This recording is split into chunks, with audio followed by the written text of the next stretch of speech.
முல்லைத்தீவு கடற்கரையில் மிதந்து வந்த மர்ம பொருள்.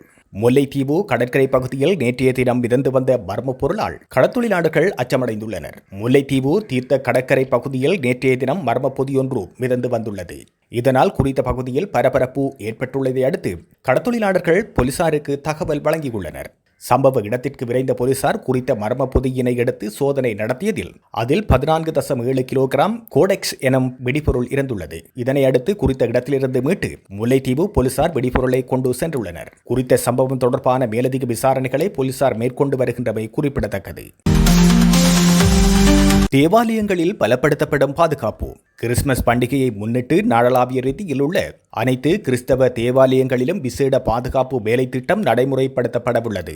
அதன்படி பாதுகாப்பு தொடர்பில் தேவையான ஏற்பாடுகளை மேற்கொள்ளுமாறு அனைத்து சிரேஷ்ட அதிகாரிகள் மற்றும் போலீஸ் நிலைய பொறுப்பதிகாரிகளுக்கும் பதில் போலீஸ் மா அதிபர் பணிப்புரை விடுத்துள்ளதாக போலீஸ் ஊடக பேச்சாளர் சிரேஷ்ட போலீஸ் அத்தியட்சகர் புத்திக மனதுங்க தெரிவித்துள்ளார். பாதுகாப்பு மற்றும் ஒழுங்கை பேணுவதற்காக மேல் மாகாணத்தில் மாத்திரம் 6500க்கும் அதிகமான உத்தியோகத்தர்கள் கடமையில் ஈடுபடுத்தப்பட்டுள்ளார்கள்.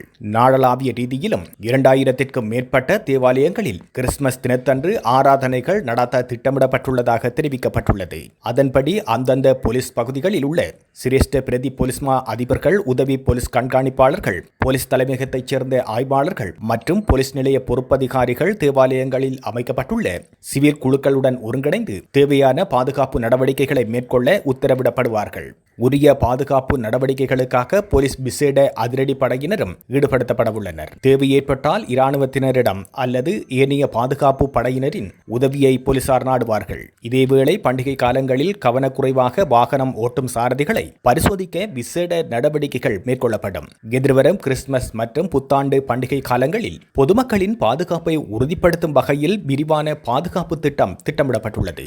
மத வழிபாட்டு தலங்கள் மற்றும் சன நெரிசலான பகுதிகளில் குற்றச்செயல்களை கண்காணித்து அடையாளம் காண்பதற்காக 500க்கும் மேற்பட்ட போலீஸ் அதிகாரிகள் சிவில் உடை அணிந்து பணியில் ஈடுபடுத்தப்பட்டுள்ளார்கள் என குறிப்பிட்டுள்ளார்.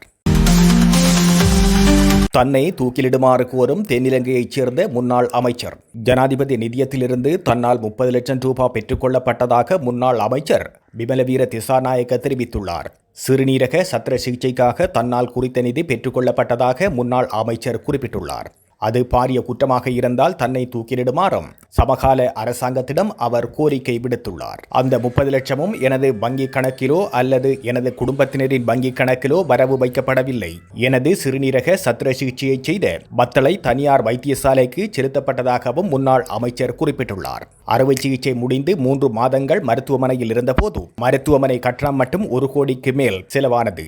தனது காரை விற்பனை செய்து அதன் மூலம் பணம் செலுத்தியதாகவும் அவர் தெரிவித்துள்ளார்.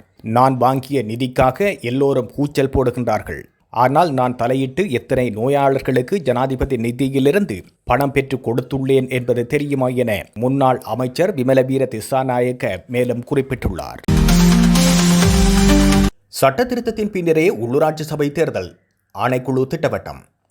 தேர்தல் சட்டத்தில் திருத்தம் மேற்கொள்ளப்படும் வரை உள்ளூராட்சி சபை தேர்தல் திகதியை அறிவிப்பதற்கு சட்ட ரீதியாக தடை இருப்பதாக தேர்தல்கள் ஆணைக்குழுவின் தலைவர் RMAL ரத்நாயக்க தெரிவித்துள்ளார். இந்நிலையில் சட்டத்தில் திருத்தம் செய்யப்பட்டவுடன் தேர்தல் திகதி அறிவிக்கப்படும் எனவும் தேர்தல்கள் ஆணைக்குழுவின் தலைவர் தெரிவித்துள்ளார். உள்ளூராட்சி மன்ற தேர்தல் சட்டத்தில் ஜனவரி மாதத்திற்குள் திருத்தம் மேற்கொள்ளப்படும் என பொது நிர்வாக மாகாண சபை மற்றும் உள்ளூராட்சி அமைச்சு தேர்தல்கள் ஆணைக்குழுவிற்கு எழுத்து மூலம் அறிவித்துள்ளன. இதன்படி தேர்தல் சட்டத்தில் விரைவில் திருத்தம் மேற்கொள்ளுமாறு தேர்தல்கள் ஆணைக்குழு அண்மையில் பொது நிர்வாக மாகாண மற்றும் உள்ளூராட்சி அமைச்சிடம் கோரியிருந்ததுடன் உள்ளூராட்சி மன்றங்களுக்கான முன்கூட்டிய வேட்புமனுக்களை ரத்து செய்ய அரசாங்கம் அண்மையில் தீர்மானித்திருந்தமை குறிப்பிடத்தக்கது.